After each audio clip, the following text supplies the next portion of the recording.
What's good, y'all? It is Elijah Boy. Let me talk to you. AEW Revolution was last year, because that's how long the pay per view felt. But don't think I'm gonna come on here and just bash it, uh, you know, like a lot. But I will name some things that I've noticed. At this point, I know what AEW is. I know their style is way different from every other wrestling company. And it's no secret for those of you who follow my channel, I am not too fond of how AEW's been for a long time. They have their moments of greatness and good stuff, but most of it is kind of hard for me to watch. But I'm gonna give you my honest review of everything. Um, let's start with AEW Revolution 2025. Which, well, yeah, that's why you guys clicked on the video. The first match opened with MJF and versus Hangman Adam Page. I always find it interesting that MJF matches usually be early on. I wonder why. So the first couple notes I made, I put my little bullet points here. MJF used Adam Page's old music, and I ain't gonna lie, it was kind of nice to hear the nostalgia, when he first came out. I saw Ken Jeong in the crowd. Um, hot gay, that brother was in the crowd. He's hilarious. um so Hangman Adam Page came out to his current theme music. Can I just say, MJF Page has a great angry face. I don't know why. He's just like he looks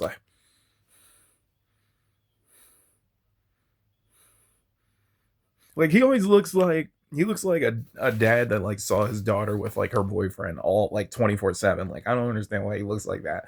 But the first thing I want to bring up is a pretty good match. MJF dropped he dropped Page, like, you know how he does that knee power bomb knee thing, but Page landed really hard on his neck. Like, it looked gross. Like, Also, MJF pile driven Page on the chair, and that's how the match ended. I'm just kidding. It didn't end there. Page made it back to 9. What a shock. Normally that would be like an injury move, but this is AEW. Everyone's booked like Super Cena from 2008 to 2009. My goodness. Well, his whole career when you think about it. Which people used to complain about, but here they're like, oh, it's the greatest thing ever. I'm like, where was all that energy for Cena?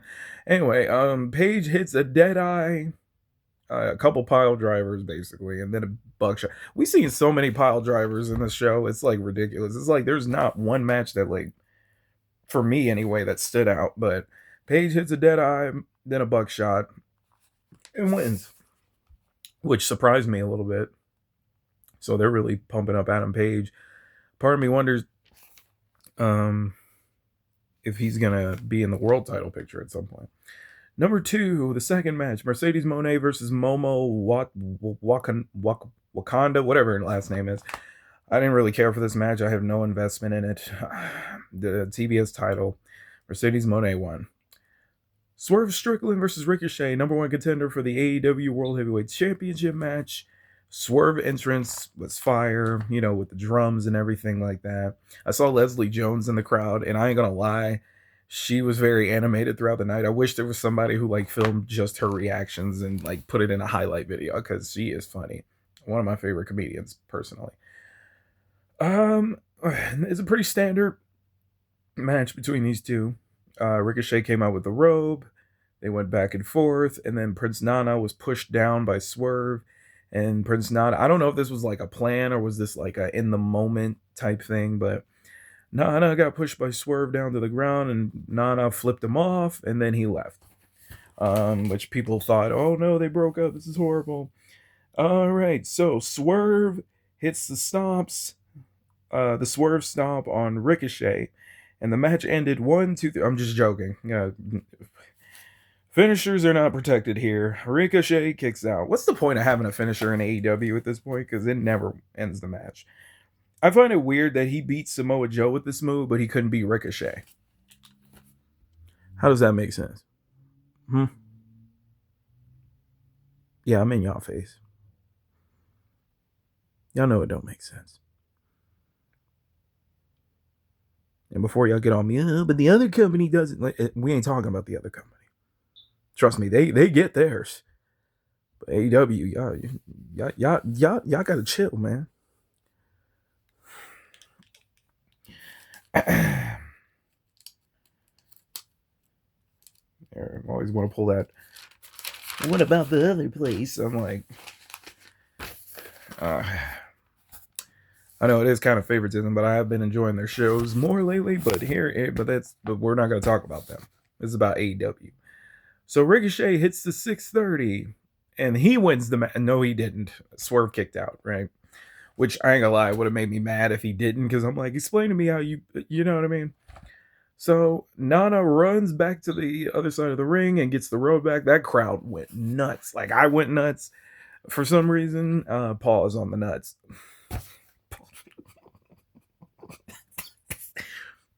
Pause on the nuts is crazy. Pause on the nuts. Okay, moving on. Ricochet drops Swerve and Nana. At this point, I felt like the match was kind of dragging for me. Like it kept going on longer than I thought it. Like I get it's a number one contenders bout, but it was starting to get a little long, which may be a reoccurring theme in this review. But after a while, Swerve hits big pressure and beats Ricochet. I'm like, finally. Swerve bows and gives Prince Nana the robe back, and then Nana put the robe around Swerve. They hugged and embraced, which was cute. So I'm glad they're still together. I'm glad they didn't break them up because I would have just been heated. Kazuchika Okada versus Brody King. Can I just say I like Brody King? I like how much he's grown. But this was for the Lincoln Continental Championship. Not really much to say. It was pretty much one of those hard hitting, forearm stuff. Okada defeated Brody King. I ain't gonna lie, I don't care about Okada. Like I was excited for him at first, but it doesn't work for me, brother. As you know, and screw Hulk, I forget Hulk Hogan. Anyway, Hurt Syndicate versus Outrunners. This match didn't last that long. It's for the tag titles. Once again, Leslie Jones needs a camera on her. I wrote that because she was very animated the whole time. And it was dope when the crowd was just like, we hurt people. We hurt people. Like, and I love it. I love it. The Outrunners are hilarious. I haven't seen too many matches of them. I know they're mostly on Collision. I've seen them make like once or twice, and I thought they were pretty entertaining. And they did the whole, you son of a, like I don't know why that's funny to me. But the Hurt Syndicate won and retained the titles. The next match, Toni Storm versus Mariah May for the AEW Women's World Championship, basically in a Hollywood ending match, which is essentially a no holds barred match, falls count anywhere. They can do whatever they want, yada yada yada. I've seen a lot of people give this match like this was cinema. This was the greatest thing ever. I will say this. I do appreciate the storytelling for Toni and Mariah May. At least there's a story and they have a background. It basically felt like it was just essentially like a hardcore match, really. Mariah pulled out a taser, which was crazy. It was never used, bro. And then Luther grabs it, and let me tell you something. Luther, as big as he is, you expect me to believe he could get drop kicked. He got drop kicked into the next Dynamite. Like, dude, he oversold the heck out of that drop kick, and he never was seen again. But anyway, Mariah May landed hard on the floor though. Like I know that hurt like a mug. Toni Storm powerbombs Mariah through a table. One thing I noticed about Mariah in this match is like I couldn't tell if she was trying to sell an injury, if she was laughing, or if she was moaning. Like it was like a weird like what are you I'm like, what are you doing? Like, what is that? Like what is going on? Like freak. Anyway, she piled I'm sorry, this is the moaning. Ah, like, my, Mariah pile drivers Tony Storm on the steel steps, and Tony Storm was bleeding pretty bad. Um, and then later they were back in the ring. They must have watched Kickboxer or something because they had the broken glass in like a bucket, and they had tape, and they both like literally prepared. Yeah, I don't. This was a little weird to me, um, because like one, why is there a broken glass in a bucket somewhere? Like, there's literally no reason to have that, and they would have. They put the they put the tape. They're both watching each other put tape, and I don't get the logic here because why would you wait for that? I don't know. And so Tony punches Mariah in like the sternum or whatever it was, um, and Mariah smashed a bottle between Tony's legs, which just that's a crazy statement. Like it was I don't know. So then later in the match, Tony gets the upper hand again, and the shoe, like she starts beating Mariah with the shoe. I'll give him points for continuity here because Tony beating her up with the shoe makes sense considering Mariah did the same thing. So this is like retribution. She hits a pile driver on a table, and she gets the win 1, 2, 3. And JR was like, "Thank God it's over." Oh my god, even JR knew. And then Tony Storm lays on Mariah's bosom and looked like sad, like she had to put down old Yeller. I had mixed feelings about this match. Like I said, I'll give him props for having a story behind it. Thank goodness that people, like me, would follow. The tape glass thing was a little questionable for me, like an eyebrow raise. But don't worry, I will say this was a pretty. I admire the commitment by these two. So yeah. Other than the tape broken glass things, is pretty standard. Standard match here. So good job, ladies. Man. But if I was dating Tony Storm, I don't know how I would feel about her having glass in her. You know what? We're just gonna move on. All right, the next match. Kenny Omega versus Kenosia de Castro. Okay, as you all know, I'm not the biggest Kenny Omega fan. I don't hate him, but I'm not his biggest fan either. One thing I noticed about his matches, like they go like so long, bro. Like it feels like you're sitting through a marathon. Like every move done in the book, and I knew it was gonna go 20 minutes, so honestly I didn't pay too much attention to this. Because every Kenny Omega match is so long, bro. It's like every pay-per-view. Does this dude need 22 minutes to do something? This match should have just been like at least 14 minutes and it would have done the same result. Like, I don't get the point of having 20 minutes. I ain't gonna lie, at this point I was very sleepy. And I watched these live and I shouldn't.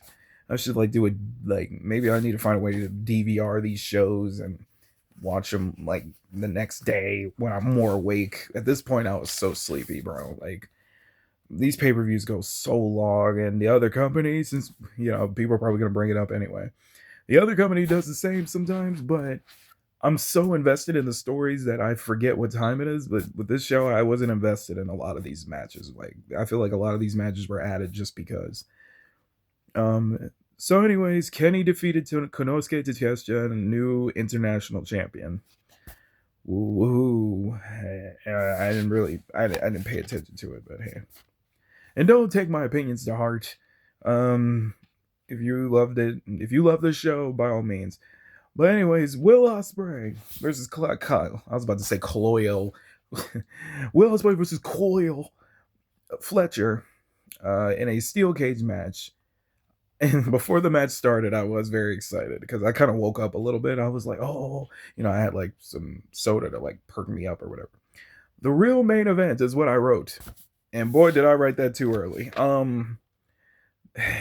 They got up, and I felt bad for Ospreay and Fletcher because the crowd was kind of loud for the Tony Storm, Mariah May, and then of course the Omega thing. Every match felt like really long, so I didn't know if they would even have energy for this. But it's Will Ospreay. Kyle had like a knot on his head. Man, I did not expect that. Okay, I'm sorry. I'm sleepy. I'm still sleepy from last night. Like I only have a few hours of sleep because it went from 8 till midnight. Like nobody got to go to work the next day. Golly, AEW. Somebody please talk to Tony Khan to shorten these shows. Like what? If it ended at 11, it'd be different. Um, but Will Ospreay had a show on another level. On another level. I, it was alright. It was. I guess it was cool. Kind of to me. I don't know. I don't know. It felt like it was trying too hard to sound cool sometimes. The song, I mean.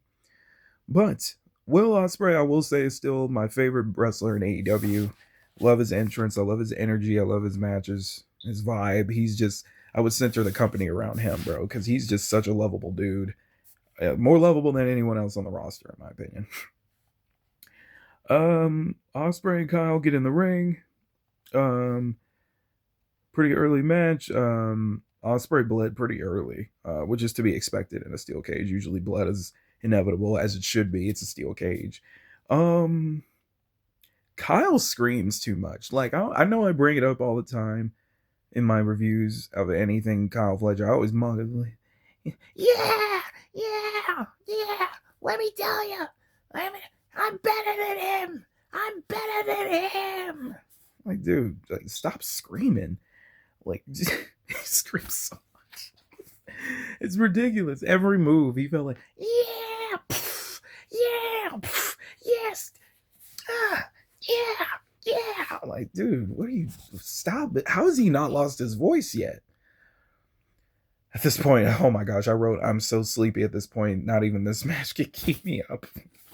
Dude, I was so tired by this point, bro. These shows feel like a chore to me, bro. Mark Davis showed up for whatever reason, and whatever reason. Well, I know Don has something over him, whatever it could be. I don't know if he has him. You know,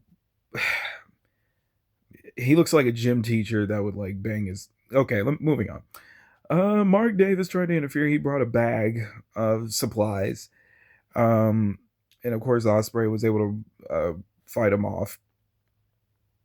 And in the bag, he had a barbed wire bat. Look, okay. We had an extreme match earlier, Tony Storm and Ryan. I've already seen that, right?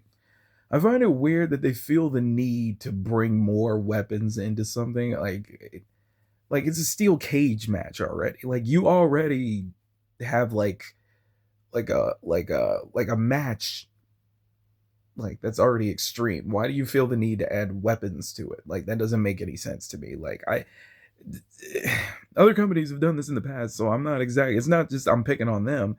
I just find it weird that they feel the need to do that. Like the steel cage was enough. So the barbed wire bat and blah blah blah. Um.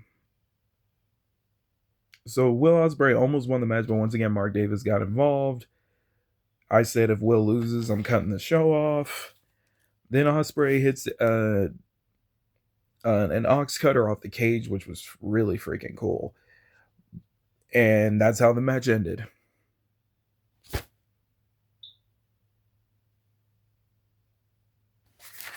I'm just kidding. Once again, Kyle Fletcher kicked out. At this point, I'm like, why is this not over? Why does everything drag? Dude, everything, like, anytime you're like, that would be the perfect ending to the match, they keep it going. It's like, dude, you don't have to do every move that's ever been invented. Like, I don't get this. Like, just end the. And this is where the match went downhill for me. Kyle and Ospreay were perched on the top, and then Kyle found the screwdriver. Here's my issue with this. Will Ospreay was in that same area early in the match. How did he not see the screwdriver? He was in that same area where Kyle had it.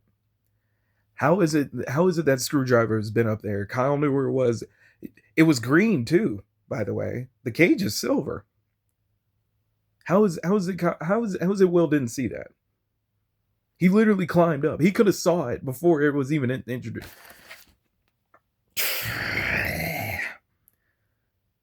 Anyways, Kyle stabs Ospreay in the skull, and that's how the match ended. Just kidding, it keeps going.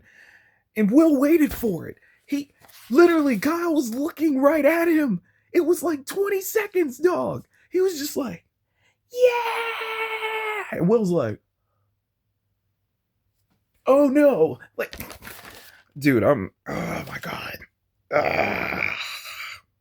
He looked like an idiot in that moment, and I hate that happened, bro. He literally had it in his face. There was no, his blood did not block him from that. Come on now. Like, people be like, well, he was bleeding. No. He could climb up there with no problem. He saw that screwdriver, and he just went, are you going to stab me, bruv? Are you really going to do it? Like, oh my gosh. But Will kept fighting back, even though he got stabbed twice. So Will picks him up. Styles. Oh yeah. Kyle Fletcher introduced thumbtacks. Well, might as well at this point, right? He pulls out the thumbtacks, and Will reverses, and then he had him in the Styles Clash. Kyle's arms was flailing, and it was funny watching that. I ain't gonna lie. He was just like, no.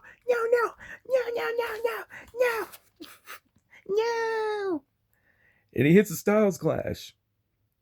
His nuts. Literally his nuts, bro. His nuts, bruv. He literally on his nuts. And you know what happened? He kicked out. He kicked out, bruv. Why? How did he kick out? At this point, I put bro in the match. Brainbuster in the chair, they kick out. Styles Clash on thumbtacks with his ball sack. And he kicked. And then Tony Schiavone goes, what will it take to end this match? I'm like a shotgun at this point, because this is getting on my nerves. Then Ospreay and Kyle. He hit a Spanish fly off the cage. And I said, there we go. Pin him and let's end the match. No. He hits is that the Tiger Driver? I don't know. Tiger Driver 91 for the win. All those crazy points in the match where it would have been a perfect ending. I don't know, bro. This is like wild to me. Even this review's gone too long. Normally I knock it out in 10 minutes. But yeah, man, that the first half was great, but the second half they lost me. Then we get to the main event. Oh my God. The match that made everyone mad. I was already mad by this point, so that I knew this was gonna go. Wow. To think Jon Moxley was one of my favorite people to watch when this all started. Even when he was Dean Ambrose, he was one of my favorites. But this Death Riders thing it's like Retribution in 2020 for me. So Jon Moxley defends the World Heavyweight Championship versus Adam Copeland. Every member of the Death Riders was taken out. And it will not come back to bite Adam later for sparing one. Adam Copeland comes out, they sing his theme song, woohoo. Justin Roberts gave him the worst introduction. Like, I don't know what that was. He was just like, the rated R superstar. And then he goes to Jon Moxley. Yeah! Like, dude, come on, Justin. You do better. Come on, Justin. At this point, I'm ready for the show to end. So, I'm not going to go through this match. It was the standard. Yuta shows up and helps Adam Copeland win. And I'm joking. He hits Adam Copeland. What a shock. That made Adam Copeland look so dumb. He's supposed to be the master manipulator or whatever it is and all that crap. He didn't live up to that name, did he? If he had just took out Yuta, it would have been easier, but he didn't do that. He literally said, I'm going to take out all the Death Riders one by one, and then he spared Yuta. It's like, oh my gosh, why is... So then Jay White shows up and hits he hits Copeland by accident. We already saw where this was going. And then Christian. Oh wait, hold on. Sorry, got my notes mixed up here. So at this point, Tony Schiavone said this match is a struggle. I'm like, yeah, it's a struggle for me to stay awake because I'm already over it. Christian shows up to sign the contract, which I think is weird, because he had to literally sign the contract, which I thought made no sense whatsoever. Because it's like if you're cashing in, I get they don't want to be just like the other place, but having to sign that's like dumb to me. I don't like it should already be signed. Why didn't he sign his name before he? Come on, people, we gotta keep the logic here a little bit. He cashes in, he hits the spear. Adam Copeland kicks out, and then he hit the kill switch, whatever it's called. I don't know.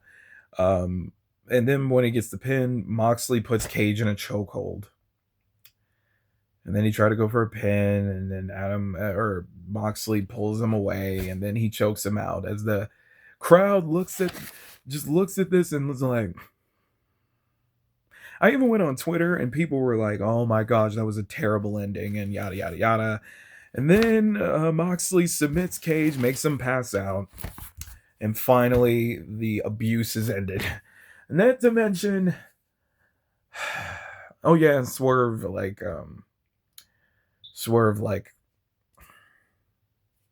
he jumped on him. That didn't save it for me. I can't with these Death Riders thing, and it's kind of like the Dark Order in 2019. It was whack. I didn't like it. Nobody else liked it. John Silver's great, by the way. But other than that, I didn't have a problem with Evil Uno either. But the rest of it just the whole thing. It's the Death Riders. It don't work for me. It don't work for me. It don't work for nobody else. And I don't know why they keep thinking, let's keep doing it. I just hope somebody takes that title away from Moxley and just ends this thing. I don't. No more Death Riders, please. I'm pulling for Darby Allin to be the guy to do it. He's the only, one of the only AEW originals who haven't won the world title yet. I hope Darby wins it. I don't know about this Mount Everest thing, whatever he's doing, or his injury. Sorry, we're gonna stay in kayfabe here. Overall, this show was the standard AEW pay-per-view. Same matches take way too long, even though they don't have to take that long. But everyone wants every match to be the main event of Starrcade or something. Like, I don't know what's going on. Like, it's just too much for me. And like I said, I'm watching AEW mainly for you guys. Hopefully this review wasn't too boring. But this video went so long. But anyways, I'll see you guys for Raw on Netflix. I promise to be more energetic, but I'm very sleepy from that show. And I don't hate AEW, but man, they ain't doing it for me. But anyways, let me know what y'all think. What was the match of the night? Please like and subscribe if you enjoyed. And if you didn't, if you disagree with me, please let me know why.